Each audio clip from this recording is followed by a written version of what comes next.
तुलसी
God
लक्ष्मीकान्तं कमलनयनं योगिविरदानगम्यं वन्दे विष्णुभवरणं सर्वलोकैकनाथं नमो विठ्ठलाय पाण्डुरंग नमो रुक्मिणी माऊली ज्ञानगंगा नमो कुंडलिका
चरण श्री गुरुंचे नमस्कार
कीर्तनाला येत नाही तर कीर्तनाला मजा नाही असे म्हणणारे वैराग्याचे महान माझे जगाचा माता जागेवरती यावा म्हणजे आणि गाता हा ग्रंथ लिहिला असे असणारे देवूचे सुप्रसिद्ध साधू त्यांच्याच गात्यातील आर चरणाचा नाही 3 चरणाचा अभंग सेवेकरता निवडलेला या अभंगाच्या माध्यमातून जगद्गुरु तुकोबाराय आपल्या विनंती करतात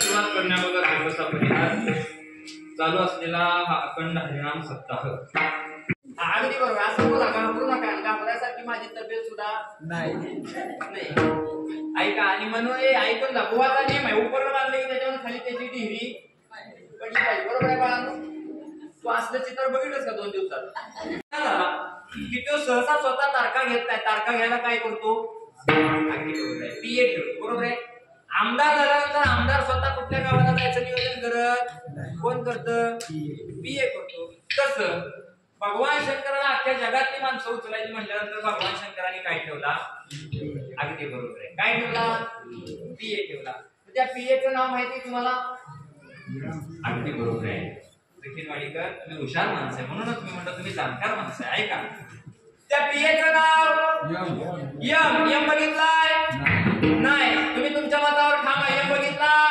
नाही आता माझ्या दुसऱ्या प्रश्नाचं उत्तर द्या यम तू कशा कायला बड माणसं आहे बघितल्या म्हणजे तुम्हाला महाराज शास्त्रात सांगितलं यम कशावर येतो रेड्यावर येतो पण लक्ष देऊन ऐका रेड्याचा यमाचा तुकोबाचा संबंध काय पण ऐकून जा रेगड्या ज्या दिवशी धरात यम उभा राहतो ना त्या दिवशी 33 कोटी देवाची नावं घेतल्यानंतर यम घाबरेल का नाही सांगू शकत नाही रेगड्या महाराज यम दारात आल्यानंतर 5-10 लाख रुपये आम्ही यमाला देऊन टाकू आणि सांगू 4-5 वर्ष आमच्या घरला येऊ नाही रेगड्या यमाच्या दरबारात वशिला चालत नाही आणि जर यमाला वशिला घेतला असता तर कोरोना नावाच्या व्हायरस मध्ये फक्त गरीबच गेला असता रेगड्या श्रीमंत गेला नसता मग महाराज यम वशिला घेत नाही ऐका रे गड्या मग यमाला काय घाबरतो यमाला काय केल्यानंतर यम घाबरतो ऐका रे गड्या यम ज्या दिवशी दारात उभा राहतो त्या दिवशी चांगल्याला जावं लागतं लक्ष देऊन ऐका यम दारात उभा राहिल्यानंतर चांगल्याला जावं लागतं पण ऐकून जा रे गड्या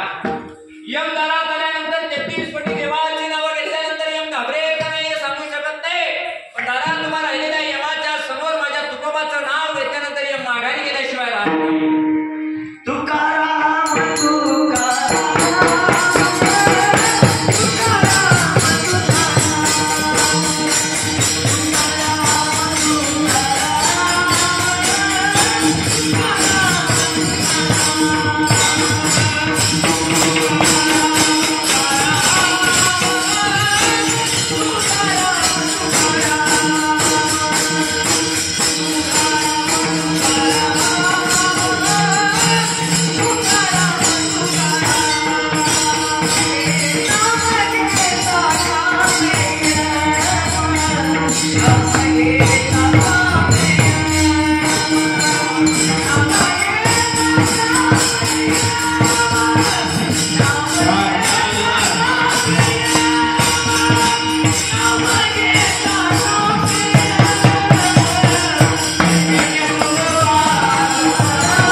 नावानं काय कापतो? यम कापतो. ऐका, इतका साधा सुद्धा कापत नाही. बघितल्यानंतर तुकोबांचं नाव घेतल्यानंतर दड दड दड दड हळू सुटला कडी काळा बापुडी यारी ऐकून जा. तुकोबरायांचं नाव घेतल्यानंतर यम कापतो. महाराज इतका अधिकार तुकोबांचा असताना, साक्षात तुकोबरायांना यम घाबरत असताना त्या तुकोबांनी स्वतःच्या मनाला नेमकं सांगितलं तरी काय? जगद्गुरु तुकोबराय सांगतात, अरे माझं मन माझ्या ताब्यात नाही. मी भजनाला बसलो की माझं मन मला त्रास देतं. ऐका रे गड्या, माझं मन संसाराकडे वळायला सुरुवात करतं. नवे नवे माझं मन गावात धावायला सुरुवात करतं. ऐका महाराज, इतकं मन चंचल आहे, इतकं मन चंचल आहे का? फार मन चंचल आहे. लक्ष देऊन ऐका. मन नावाची गोष्ट इतकी चपळ आहे, इतकी चपळ आहे. आत्ताच्या आत्ता जखीलवाडीकर तुम्ही चला, गाडीत बसला आणि पंढरपूरला गेला, नदीत गेला गेला का? ऐका, आता तुमच्या मनाने डायरेक्ट पंढरपूरची वाट धरली. आताच्या आता आपल्या आपल्या घरातल्या टोपल्याकडे जा. गेलं का नाही? ऐका, मन नावाची गोष्ट फार चंचल आहे. महाराज तुकोबराय तर स्वतः सांगतात, माझी मदत झाली. तुकोबराय म्हणतात, माझी वाचा अनावर झाली. इतकं भजन करतात. मग त्या तुकोबांनी स्वतःच्या मनाला काय करायला सांगितलं? महाराज स्वतःच्या मनाला तुकोबराय सांगतात, जीवनात येऊन एकच गोष्ट अशी आहे की सगळ्यात मोफत आहे, सगळ्यात मोफत आहे, सगळ्यात स्वस्त आहे. त्या गोष्टीचं नाव घ्यायला तुकोबराय सांगतात. नाव घ्यायला महाराज नाव घ्यायला सांगतात. ऐका, पण ते नाव घेत असताना तुकोबराय नेमकं कोणाचं नाव घ्यायला सांगतात? आपण पहिलं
काम कर करी घ्यायची काम आणि मना जपे राम राम. महाराज तुम्ही सांगितलं गेलं तुकोबराय सांगतात देवाचं नाव घ्यायला, राम नावाचा जप करायला स्वतःच्या मनाला सांगतात, पण ऐकून जा ना, तरी हे काम म्हणा जपे राम राम, आमचं मन आमचं ऐकेल का? ऐकेल रे गड्या, पण त्याला एक काम कर, राम नावाचा जप करायला सांग. महाराज तुम्ही आत्ताच सांगितलं की सगळ्यात सोपं या जगाच्या पाठीवर काय आहे? काय आहे? नाव आहे, बरोबर आहे? ऐका, मग ते नाव सगळ्यात सोपं आहे असं तुम्ही सांगता, मग ते नाव सोपं आहे म्हटल्यानंतर आम्हाला घ्यायला काही अडचण नाही, आणि आम्ही फुकट असलेलं नाव घेणार नाही. खरंच आहे, फुकटची किंमत माणसाला कळत नाही. ह्याचा अनुभव मी 5 वर्षात घेतोय. ऐका, फुकटची किंमत नाही कळत लोकांना. ऐका रे गड्या, महाराज जेवढी प्रसिद्धी जास्त तेवढा दाम जोरात. ऐका महाराज, जगाच्या पाठीवर नाम, देवाचं नाव घेतल्यानंतर उद्धार होतो तुम्ही सांगता. ऐका ना, मग देवाचं नाव घेतल्यानंतर उद्धार होतो, मग ह्या देवाच्या नामाला किती पैसे मोजावे लागतील? ऐका, आता नाम म्हणायला तुम्हाला किती पैसे द्यावे लागतील? काहीच नाही. ऐकून जा, एवढं सोपं नाव आहे, एवढं सोपं नाव आहे. किती सोपं नाव आहे? नाम पुकारे, पुकारे, पुकारे.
बसलेले जर 50 आहे त्याचं 50च्या पुढे गेलं. महाराज आमच्या जीवनात आम्ही बरीच पुण्याची कामं केली, आणि आता आम्ही जर देवाचं नाव घेतलं तर देव आम्हाला त्याच्या पायाजवळ जागा देईल का?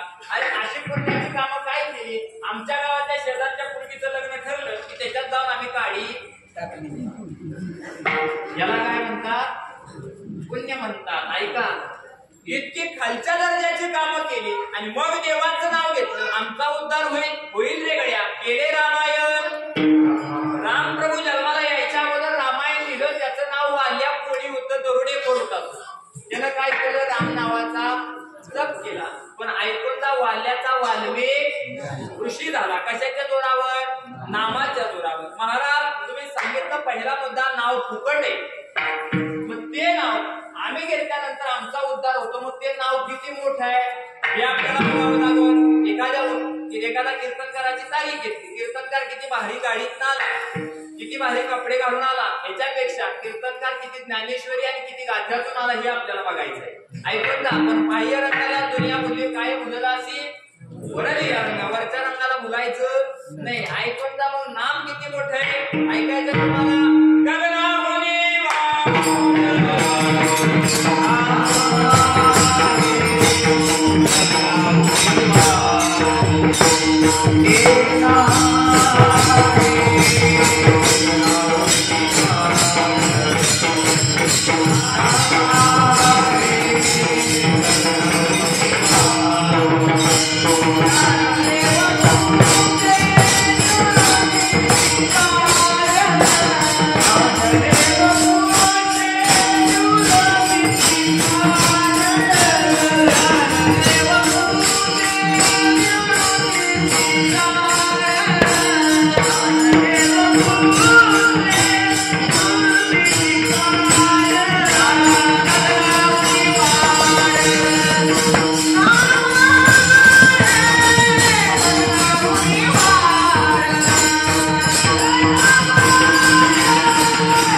जाड आणि गगनाहुनी वाढ नाम आहे. सगळ्या जगाच्या पाठीवर सगळ्यात मोठं काय असेल तर हे गगन आहे, आकाश आहे. आणि आकाशापेक्षा हे नाव मोठं आहे. मग ते नाव घेतल्यानंतर आमचा उद्धार होईल का? महाराज, उद्धार झाल्याशिवाय राहणार नाही. कारण राम नावामध्ये इतकी ताकद आहे की आपल्यातला राम सुद्धा जर बोलायचा बंद झाला तर आपल्याला सुद्धा काही किंमत राहणार नाही. ऐकून दाबाळा. घरी गेल्यानंतर तू काय करतो? आता गेलो, आता घरी गेल्यानंतर तू काय करणार आहे? तू काय करणार? बोल ना, घाबराय नाही. काय करणार? घरी गेल्यानंतर तू आता काय करणार? अगदी बरोबर आहे, झोपणार. लक्ष देऊन ऐका. आता झोपल्यानंतर सकाळी तुला कोण उठवतो? मम्मी का पप्पा? कोण उठवत? पप्पा. पप्पाला कोण उठवत? ऐका, कोण उठवत? मम्मी. बरोबर आहे, हे शास्त्रच आहे. ऐकून जा. पण तू उलट सांगितलं. सध्या आता उलट चालू आहे. असं काय होतं, आपल्याला कोण उठवत? पप्पा. आणि मम्मीला कोण उठवत? ऐका, पण लक्ष देऊन ऐका. आता तुझं सोडून दे, माझ्यावर जाऊ दे. मी माझ्यावर आमच्या घेतलं तुम्हाला बरं वाटत. ऐका, लक्ष देऊन ऐका. आता याला कदाचित कीर्तन झाल्यावरती हा मग जेवणार आहे. आणि जेवल्यानंतर कुठं जाणार आहे? ऐका, कापू नका, मोठ्या म्हणा. कुठं जाणार? घरी जाणार. घरी गेल्यानंतर मी काय करणार? बरोबर आहे, रात्र झाली म्हटल्यानंतर मी काय करणार? झोपणार. समजा याला कदाचित उद्या सकाळी देवाच्या मनात आलं झोपलेल्या महाराजाला उठवायचा नाही म्हणते मी ऐकवर करूय म्हणा. पण खरं घाबर तुम्ही म्हणताय माय देवाच्या मनात आलं उद्या महाराजाला उठवायचा नाही उठवायचा. काय होईल? काय होईल तुमचं म्हणणं? काय होईल? उद्या सकाळी आमच्या दारात सगळे गाव मला उठवायला राहणार. ऐकून ना का? कारण माझ्यातला राम गेला. कारण रामाला फार महत्व आहे. आपल्यातला चालवणारा बोलवणारा गेला की त्याची किंमत संपली. ऐकून ना का? असा कोण आहे की माझ्यात आयुष्यभर राम आहे? महाराज, हे आपलं झालं. सोपं करण्याकरता एक उदाहरण सांगा. ज्या वेळेस रावणाचं आणि रामाचं युद्ध झालं आणि कशाचा सेतू बांधला? तुम्हाला माहिती आहे राम आहे कशाचा? दगडाचा. दगडाच्या सेतू बांधत असताना त्याच्यावर काय लिहिलं गेलं? राम लिहिलं. समजा आता विरोध पार्टीचा माणूस आहे म्हटल्यानंतर त्यानं काय केलं? त्याच्या नावानं काय तरली? हा अगदी बरोबर आहे. राम नावाच्या काय तरली? दगड तरली. कुणाच्या नावानं? रामाच्या माणसानं राम लिहिलं आणि कशात टाकलं? पाण्यात टाकलं. दगड पाण्यावर. रावणाचं रावण होता त्याला वयामानानुसार मला काय ऐका. रावणाच्या माणसाने कळालं रामाच्या नावानं काय तरली? दगड. सगळे हातारली. ह्याच्या नावानं दगड तर म्हणले हिताले काय आपल्याला सोडायचा नाही. ऐकून जा. पण आपल्या सैन्याचं बल वाढवण्याकरता दौंडी दिली रावणानं. उद्या सकाळी 10:30 वाजता मी बी पाण्यात दगड टाकणार आणि तुम्ही दगड करणार असं म्हटल्यानंतर सगळ्यांनी दौंडी पिटवली. सगळ्या रावणाची लंकेतली माणसं वळवली. सगळ्यांनी काठाला आली. रावणाने दगड घेतला. दगड घेतल्यानंतर रावण आतमध्ये पाण्यात गेला. सगळे म्हणले रावण महाराज की.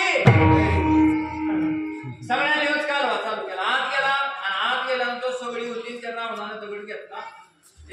दगड दगडाला काहीतरी सांगितलं आणि दगड पाण्यात सोडला. सगळी नुसती बघत धरतोय का खाली धरतोय का खाली. बघताय काय?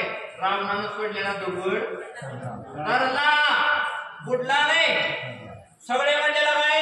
रामाच्या नावानं दगड धरले. आपल्या सुद्धा मार्काच्या नावानं काय करते? दगड धरली.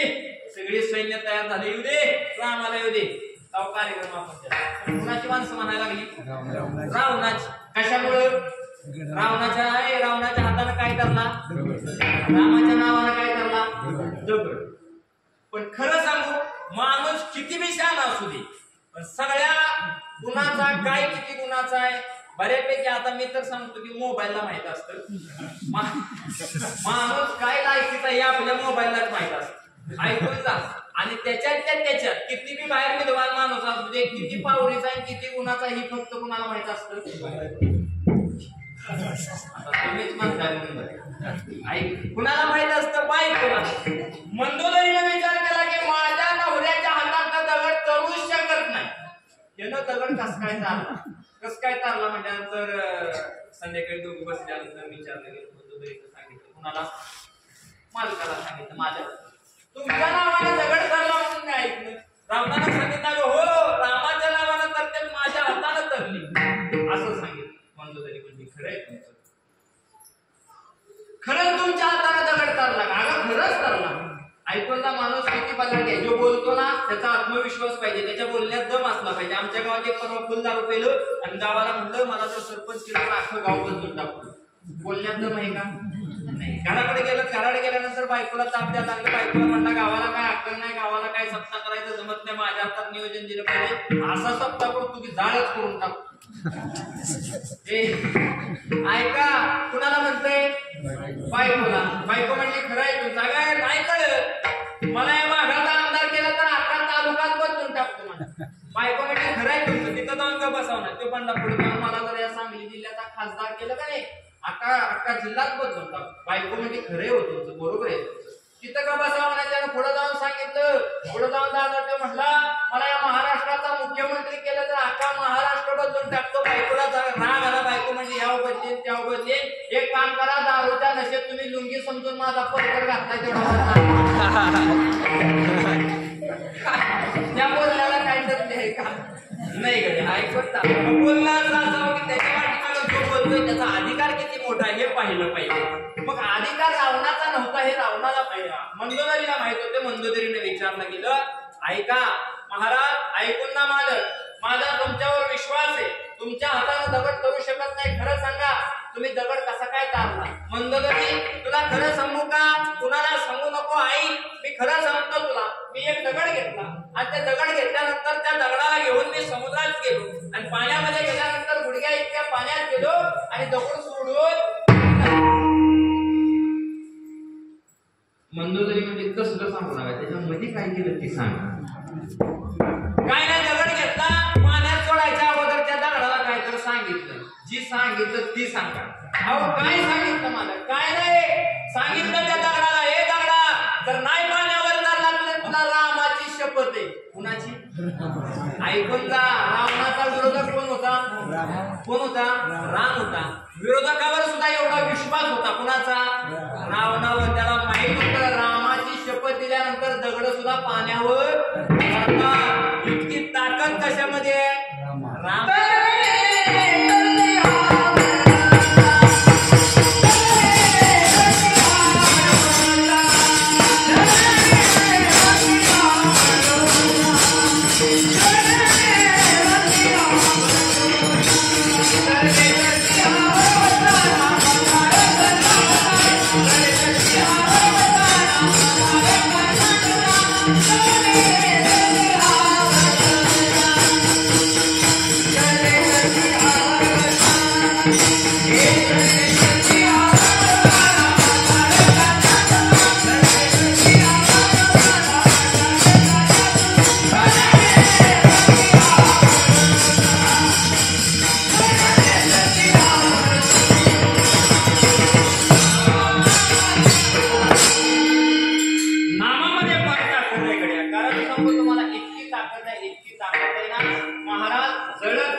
अनेक जन्माचं पाप जाळण्याची ताकद कशामध्ये आहे? नावामध्ये. लक्ष देऊन नाही का? मग तशी नावं आपण घेतली पाहिजे. महाराज आम्हाला ते जमत नसेल तर आपण पोरांची नावं सुद्धा चांगली ठेवली पाहिजे. पोरांचं जर एका पोराचं जर ज्ञानदेव नाव ठेवलं तर त्याचं ज्ञानदेव नाव ठेवलं, एखाद्याचं विठ्ठल नाव ठेवलं तर ऑटोमॅटिक आपल्या तोंडातून काय जातं? हा देवाचं नाव जातं. ऐकून जा. विठ्ठल म्हणल्यानंतर आपल्या तोंडात कुणाचं नाव येतं? देवाचं नाव येतं. आणि सगळ्यात जर कुणाला नाव आवडत असेल तर ते देवाला आवडतं. सगळ्यात जवळ देवाच्या जाण्याचं साधन म्हणजे घेतलेलं देवाचं नाव आहे. ऐकून ना. सप्ताह कमिटीत पत्रिकेत जर एखाद्याचं नाव नसेल तर लगेच ते सांगतो सौजन्य देणार. चुकून राहिलं तरी चुकून एखाद्याचं सौजन्य राहिलं ते सांगतो सौजन्य देणार नाही. इथं नाही आमच्या गावात सांगायचं सप्ताह आलाय. ऐकून जा असं आहे, माणूस लग्नाच्या पत्रिका नाव टाकून दिल्याशिवाय लग्नाला सुद्धा जा नाही.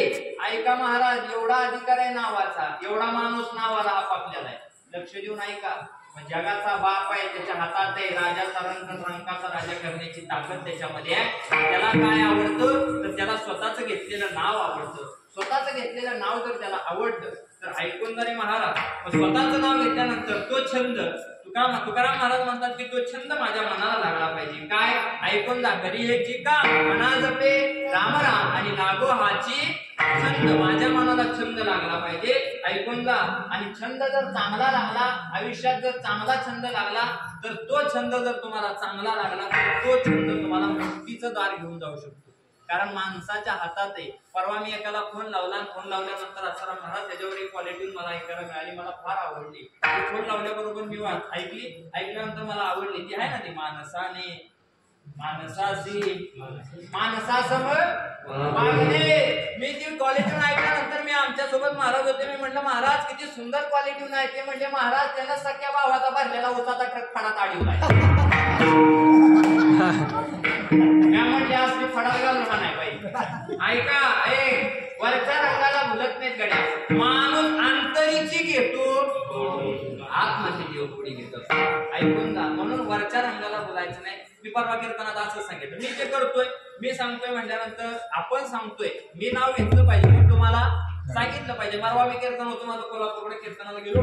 कीर्तनात गेल्यानंतर मी सांगितलं जाहीर कीर्तनात, ऐका, चोरी करणं पाप आहे, आयुष्यात चोरी करायची नाही. आणि आमच्या गावातली मुलगी त्या गावातली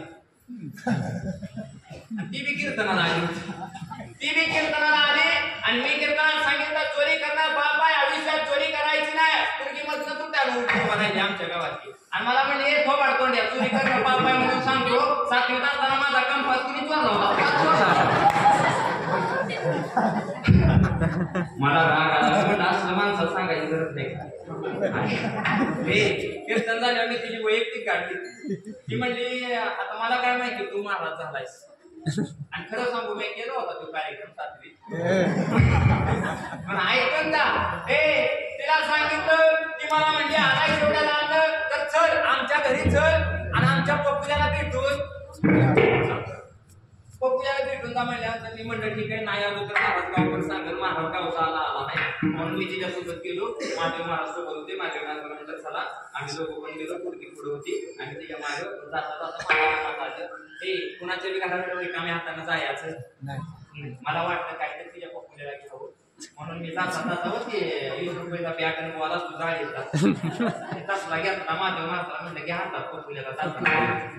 गेलो घरात गेल्यानंतर ती आमच्या गावातली मुलगी पुढे तिने दरवाजा उघडला. घरात गेलो, सोप्यावर बसलो. सोप्यावर बसायला ती बोला त्याच्यावर म्हणते बॅग आणि बॉल कुठे म्हणते ठेवा त्या टेबलावर ठेवल्यानंतर तिने चहा ठेवला. चहा ठेवल्यानंतर मी वाट बघून चहा झाल्यानंतर मी विचारलं पप्पूल्या गावा यायचं. येतोय महाराज 10 मिनिटात ये, थांबा ना जरा, पप्पूल्याला भेटूनच जावा. मी म्हटलं ठीक आहे. वाट बघत होतो, काय करू आता येईल मग येईल. मी परत तिला विचारला, अगं पप्पूल्या गावा यायचं. ती म्हणजे महाराज अजून 5 मिनिटं थांबा, पप्पूल्या लगेच ये. मी वाट बघत होतो. महादेव महाराज म्हणजे एवढी बॅटन बॉल तेवढं जीव त्याला जाऊया. मी म्हटलं जाऊया पप्पूल्या आला पाहिजे. वाट बघत होतो. मी विचारलं तिला परत, अगं अर्धा तास झाला तुझ्या पप्पूल्या अजून येणार झालाय, नेमका तुझा पप्पूल्या काय करायला गेलाय? ती म्हणली महाराज माझा पप्पूल्या दाढी करायला गेला. मी तिला विचारलं तुझा पप्पूल्या नेमका कोण आहे? ती म्हणली माझा नवरा. मी तू बॅग तसाच माघारी घेतला. म्हणलं असू दे आपल्या लय अवघड झाले. पोरांची नावं चांगली ठेवली पाहिजे. ऐका, कलियुग फार बदललंय. या कलियुगामध्ये माणूस माणसासारखा राहिला नाही. आणि माणूस माणसासारखा वागायचा असेल तर कलियुगा माझे करावे. कीर्तन नावाचं माध्यम फक्त तुम्हाला वाचवू शकतं. पहिल्या काळात फार बदल झाला. आता पहिल्या काळात माणसाची धोतरात होती, हळूहळू बदल झाला. माणसं कशात आली? पायजम्यात आली. हळूहळू बदल झाला. माणसं कशात आली? साध्या पॅन्टीत आली. हळूहळू बदल झाला. माणसं कशात आली? जीन्स पॅन्टीत आली. हळूहळू बदल झाला. माणसं कशा वाली? बरबड्या वाली. मी तर म्हणतो हळूहळू असा बदल होणार आहे, माणसं मोकळी फिरणार आहे. काय बदल आहे का? आपल्याला बदल असा करायचा आहे का अथवाच्या गतीला करायचा आहे, जेणेकरून लोक आपल्या मागे दगड घेऊन लागणार नाही. महाराज ऐका ना, असा बदल करण्यात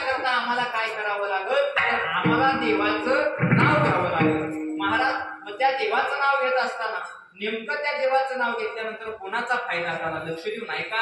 आयुष्यात भगवान श्रीकृष्णाचं नाव घेतल्यानंतर कोणाचा जर फायदा झाला असेल तर त्या एका व्यक्तिमत्वाचा फायदा झाला. काय फायदा झाला लक्ष देऊन ऐका. भगवान श्रीकृष्णाने बासरी वाजवायला सुरुवात केल्यानंतर त्या बासरीचा कणावर आवाज पडल्यानंतर अनेक गवळणी मोहित व्हायच्या, धावत धावत धावत माझ्या कृष्णाकडे यायच्या.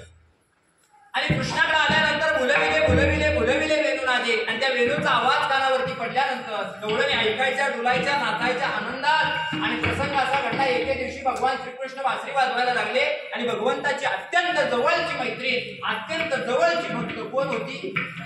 राधा.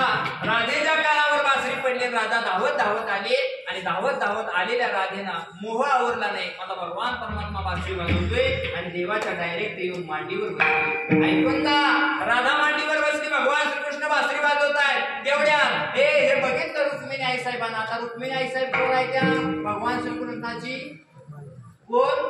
बायको. स्वयंवर ठरला होता माहितीये का? सहदेव नावाचा ब्राह्मण आला गेला. त्यावेळेस रुक्मिणीने पत्र लिहिलं कुणाला? कृष्णाला लिहिलं, माझं हरण करा. आणि मग भगवान कृष्ण घेऊन आले. रुक्मिणीने बघितलं, रुक्मिणी आई साहेब रुसल्या आणि डायरेक्ट दिंडीरवनात येऊन राग आला आई साहेब. प्रसंग असा घडला, भगवान श्रीकृष्णाच्या लक्षात आलं आपली बायको रुसून आपल्याला सोडून गेली. ऐकून जा. मग काय करायचं? मग भगवंताने काय केलं? अवघा आणला परिवार, काही गोपाळांचा भार, सगळा भार घेतला. गोपाळपूरला आले. गोपाळपूरला विष्णुपद नावाचं ठिकाण आहे. आधी पंढरीला कधी गेला तर तिथे भगवान परमात्म्याच्या पायाचे ठसे. ऐकून जा. आणि तिथं पोहोचले गेले, सांगितलं सगळ्यांना तुम्ही इथंच थांबा, मी पुढे जातो, माझी बायको काय म्हणते आधी बघतो. कारण माणूस किती जरी मोठा असला, ऐकून जा, तर पहिल्यांदा बायकोला विचारावं लागतं. परवा आम्ही सप्त्याला फिरत होतो दादा वर्गणीला. असं जे काय दारात गेलो, म्हटलं पावती फाड म्हटल्यानंतर ते पुढे आला. पुढे आल्यानंतर मी म्हटलं पावती फाडा म्हटल्यानंतर त्यानं मागच्या दाराला बायको तिनं हात म्हणजे पावती फाडायची म्हणजे किस्ती फाडू दे. तिनं आता सांगितलं द्या 50 रुपये. मला का गावचा सप्ताह करायचा. अवघड आहे दुनियाची रीत फार बिघडली. ऐका आणि लक्ष देऊन ऐका. काय सांगू तू? रुक्मिणी आई साहेब रुसल्या. माणूस किती जरी मोठा असला तर बायकोला मनवण्याकरता जावं. आई साहेबांकडे भगवान श्रीकृष्ण निघाले होते. जात असताना आई साहेब बसल्या होत्या, दिसले. आई साहेब धावत धावत गेले आणि धावत गेल्यानंतर आई साहेबांना विचारलं, हे रुक्मिणी का ग 7 जन्म माझ्यासोबत राहायचं वचन मला दिलं आणि अर्धवट संसार सोडून मला सोडून निघून आली, काय चुकलं का ग माझं? हे रुक्मिणी ऐक ना, का रुसली? रुक्मिणी आई साहेब सांगतात, काही नाही मालक, नाही रुसले मी. ऐक ना रुक्मिणी, मला माहिती आहे राधा माझ्या मांडीवर बसली म्हणून तू रुसली. आता खरं सांगा, या काळातली जर राधा असती आणि त्या काळातली रुक्मिणी असती, या काळात काय केलं असतं तुम्ही? नवऱ्याचं ते सळलं नव्हतं, राधेचं ते काय सळलं. त्या काळात आई साहेब होत्या. आई साहेबांनी सांगितलं मला काही अडचण नाही, राधा तुमच्या मांडीवर बसली म्हणून मी रुसली नाही. रुक्मिणी सांगा का रुसली? का रुसली म्हटल्यानंतर रुक्मिणी आई साहेब सांगतात, एका गोष्टी करता मी रुसली. मालक, या जगाच्या पाठीवर सगळ्यात मोठे तुम्ही आहात.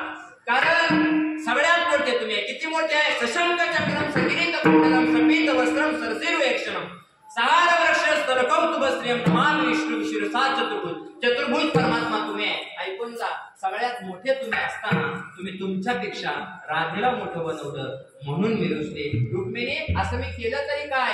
ऐका ना मालक, जगाच्या पाठीवर सगळ्यात मोठं तुमचं नाव आहे, पण तुम्ही तुमच्या नावापेक्षा राधेचं नाव मोठं केलं. जगाच्या पाठीवर तुम्ही तुमच्या नावाच्या अगोदर राधेला नाव दिलं म्हणून मी रुसली. जगाच्या पाठीवर कधीही कुठेही जा, कोणी म्हणत नाही कृष्ण राधा, सगळे काय म्हणतात राधा कृष्ण. असं म्हटल्याबरोबर देव गालातल्या गालात असतात. आणि हे रुक्मिणी, एवढ्या छोट्याशा कारणाकरता तू रुसली? हो मालक, याच्याकरता रुसली. आणि त्या दिवशी रुक्मिणी आई साहेबांना माझ्या देवाने सांगितलं, हे रुक्मिणी ऐका, हे रुक्मिणी काय सांगितलं? राधेला माझ्या नावाच्या अगोदर नाव दिलं म्हणून तू रुसली ना. ऐक ना रुक्मिणी, आता मी तुला माझ्या नावाच्या पाठीमागं नाव देणार.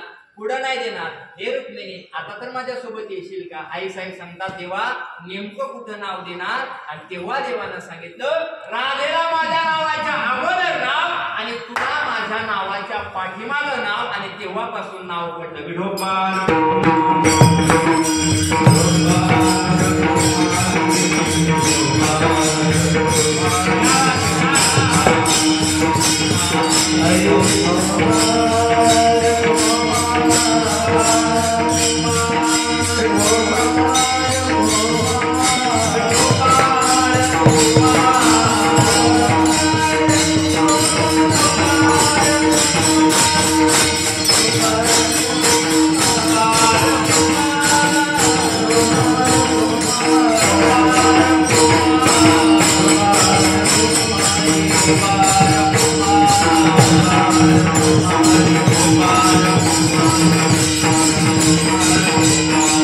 देवाचं नाव घेतलं आणि ते नाव मला मिळावं. तुकोबराय सांगतात माझ्या मनाला मी सांगतोय हे म्हणा मी तुझ्या समोर हातवर होतोय, तुझ्या समोर हात जोडतोय. काय कर मला या नावाची भीक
तुमच्या जीवनाचा उद्धार झाल्याशिवाय राहणार नाही. सोपं करून सांगू का? झाले माझं ते 10-5 मिनिटं राहिलीच नाही. ऐकून जा, सोपं करून सांगतो तुम्हाला. बाबा तुमचं लग्न झाले? अगदी बरोबर झाले. अजून ते त्या काळातली रेंज आहे तुमची. ऐका आता समजून येण्याकरता एक उदाहरण द्या. ऐका किती वेळा झाले? एकदा झाले. ऐका अजून माझं झालं म्हणून तुम्हाला विचार. ऐका लग्न झालंय म्हटल्यानंतर संसार सुखाचा का दुःखाचा एवढं सांग. दुःखाचा. ह्या वयात जेव्हा चालू नव्हतं तेव्हा प्रत्येकाला बायोडाटा लावला नाही बघतच नव्हतं. पण ऐकून का संसार दुःखाचा आहे म्हणताय तुम्ही, पण माझं एक उदाहरण आहे का बाळा 2 मिनिटं ऐक. संसार दुःखाचा आहे बरोबर आहे. जेणेकरून ज्याचा संसार दुःखाचा आहे कीर्तन झाल्यानंतर तुम्ही कुठं जाणार आहे ऐकून जा. जो माणूस कीर्तन झाल्यानंतर जाऊन आपल्या दावणीला उभा राहतोय त्याचा संसार सुखाचा आणि दुःखाचा नाही. कारण त्याचा संसार जर दुःखाचा असता की तो संसाराच्या दावणीला परत जाऊन उभा राहिला नसता. ऐकून जा. संसार सुखाचा आहे का नाही. जर सुखाचा असता तर तास आपण कीर्तनाला बायकोच्या टेन्शन मुळे आलो टेन्शन आहे का बायको लय दुःखाचा संसार आहे. मी माझ्यावर सांगतो. परवा मी गावात गेलो होतो मंदिरात गेलो होतो. झालं तुमचं मला तुम्हाला अनुभव आहे. मी परवा गेलो गेल्यानंतर असं झालं देवळात बाहेर असं झाले आधी 1-2 मिनिटं ऐकत आलाय तुमचा ठीक आहे. बाहेर आलो आणि बाहेर आल्यानंतर मला एक आजी भेटली अशी. आणि आजी भेटल्यानंतर आजीनं मला सांगितलं नवं कुठं असतोयस काय दिसत नाही. मी म्हटलं रोज कार्यक्रमाची पळापळ. आजी म्हणजे घरी चहा प्याला. चहा प्यायला म्हणजे नंतर आजीला नाही म्हणावं तर परत आजी गावबरोबर तुम्ही सांगेल म्हणून मी आजीला येतो म्हणतो. आजी पुढे मी तिच्या मागं घरात पोहोचलो. आजीने मला चटई टाकली. मी खाली बसलो. आजीने चहा ठेवला. आता चहा ठेवल्यानंतर आजीने मला सांगायला सुरुवात केली. आजी म्हणले आमच्या बाब्याच्या संसाराचं वाटोळ झालं. मी म्हणलं कसं काय. आमचा बाब्या नुसता बैल झालाय बैतीचा. मी म्हणलं कसं काय. म्हातारी म्हणली सुनबाईला बेकार आहे. नुसती बेडवर बसून राहते सगळी कामं माझ्या बाब्याला करायला होती. तोपर्यंत म्हातारीने असा चहा दिला. चहा दिल्यानंतर त्या ताट्यात असा चहा होता. त्या चहात असा तो कप होता आणि मी जो असा त्या कपातनं असा चहा वाचला बशी आणि अशी ओंठापर्यंत अशी नुसती अशी बशी निघी होती. तेवढ्यात म्हातारी म्हणली तुझं बरं आहे तू अजून लगीन केलं नाही. मी असा चहा पेणार होतो. तेवढ्यात म्हातारी पुढे जाऊन म्हणली आणि खरं सांगशी बुवा लगीन करू सुद्धा एवढा असं सांगाय का बोलले असा राग आला ना मला असं वाटलं की माझी कशी तशी म्हातारी येणार घेतला. म्हातारीला म्हणलं चहा पिऊन बशी खाली चढेल. म्हातारीला म्हणलं म्हातारी ऐका म्हणते का. म्हातारी म्हणते माझ्या बाब्याच्या संसाराचं वाटलं होतं सगळे काम बाब्या करतो. मी म्हणलं म्हातारी सगळे काम बाब्या करतो. मला कधी मी विचारलं सगळी कामं बाब्या करतो म्हणल्यानंतर म्हातारीला म्हणलं म्हातारी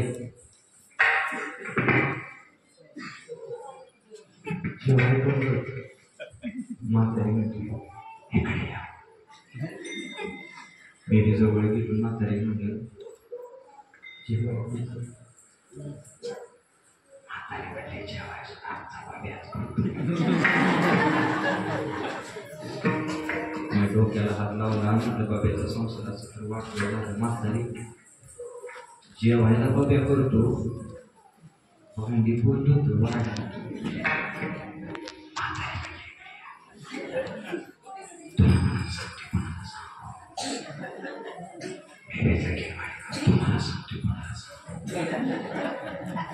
कशा कान देऊन ऐकते त्या बघा किती माणूस बोललं तर कान देऊन ऐकते काय म्हणतोय ऐकून जा. म्हातारीला म्हणलं म्हातारी भांडी कोण घासत. म्हातारी म्हणते भांडी सुद्धा आमचा बाब्याच घासतो. म्हातारीला म्हणलं बाब्याच्या संसाराचं वाटोळं झालं. म्हातारी लेकीचं कस काय जावयाचं कस काय जावयाचं नाव काढल्याबरोबर म्हातारी म्हणली जावय नुसतं सोन आहे नुसतं सोन. मी म्हणलं कस काय म्हणली माझ्या लेकीला बेडच्या खालीच उतरू देत नाही. म्हणजे इकडे इकडे बिंदीच आहे ना तुझी पोरची तुझी ऐका आपली पोरची आपली पुरण लोकांची ती लोकांची ऐकून ना. येणारी सून आहे ना येणारी तुमच्या गावात सुना येते का सुना म्हातारी सुना येते का आणि तुम्ही त्यांची नाव देता का. ऐकून जा. येणारी सुन आहे ना त्या सुनेला आपल्या लेकीप्रमाणे मानली ना आणि सून आली ना त्या सुनेनं सुद्धा सासूला आपल्या आईप्रमाणे मानली तर आयुष्यात कधी सुद्धा बांधण होणार नाही हे लक्षात ठेवा. ऐकून जा. म्हणून तुम्हाला सांगून जातोय तुम्हाला महाराज आम्ही किती जरी चांगलं वागलो तर सासू जगदंबेचा अवतार घरात नाही आम्हाला काय सुख लागून देत नाही. पण ऐकून जा. जाऊ दे तिकडं आलो तुमच्या गावाला मंत्र माझ्याकडे सापू काबीज करायचा एक मंत्र आहे. येऊ द्या का तुम्हाला? ह्यो मंत्र बाहेर मी सांगायला 500 रुपये घेतो. पण जाऊ द्या तिकडे दादा मला आज तुम्हाला फुकाट सांगू का? सांगा म्हटलं तर सांगतो नाही बंद करू. सांगू का? ऐका एकच मंत्र आहे, काय नाही. सासूला एवढाच मंत्र म्हणाला. पण आमच्या गावाच्या पुंगीला लग्न झालं, तिनं मंत्र नेला. मंत्रात तिनं सांगितलं महाराज मंत्र द्या. मंत्र घेऊन नांदाय गेले. सासूला तिनं मंत्र सांगितला. पुढे नांदाय गेली. माझ्या सासूला सांगितलं हे सुनबाई एवढा उशिरा झोपायला सकाळी लवकर उठायचं. तिनं सांगितलं मंत्र दिला होता, तो मंत्र टाकला. मंत्र काय होता? एकच मंत्र होता, आत्याबाई तुम्ही म्हणता. एवढंच म्हणायचं, दुसरं काय म्हणायचं? तिनं दणकाच चालू केला. सुनबाई लवकर उठायचं. सुनबाई म्हणजे आत्याबाई तुम्ही म्हणता. पाहतात मीठ कमी होतं. सासूला सांगितलं सुनबाई थोडं मीठ जास्त टाकायचं. सुनबाई म्हणजे आत्याबाई तुम्ही म्हणता. दणकाच चालू केला. 6 महिन्यात म्हातारीला चिकन पुण्यात आलं. म्हातारी झाली वाकडी. घरात आणून टाकली. घरातल्या बेडवर टाकल्यानंतर सुनबाई रोज औषध द्यायला जायला. आणि औषध द्यायला गेल्यानंतर एका दिवशी सुनबाई औषध द्यायला गेली. सासूबाई उठून बसली. आणि उठून बसल्यानंतर सुनाला ती बाटली फुटली औषध देणार. तोपर्यंत सुनबाई म्हणली, सासूबाई म्हणली सुनबाईला, सुनबाई मला काही वाटत नाही की ह्या रोगात मी जगत. असं वाटतं एखाद्या औषधाची बाटली घ्यावी, ती पेवावी आणि मरून जावं. सुनबाई म्हणली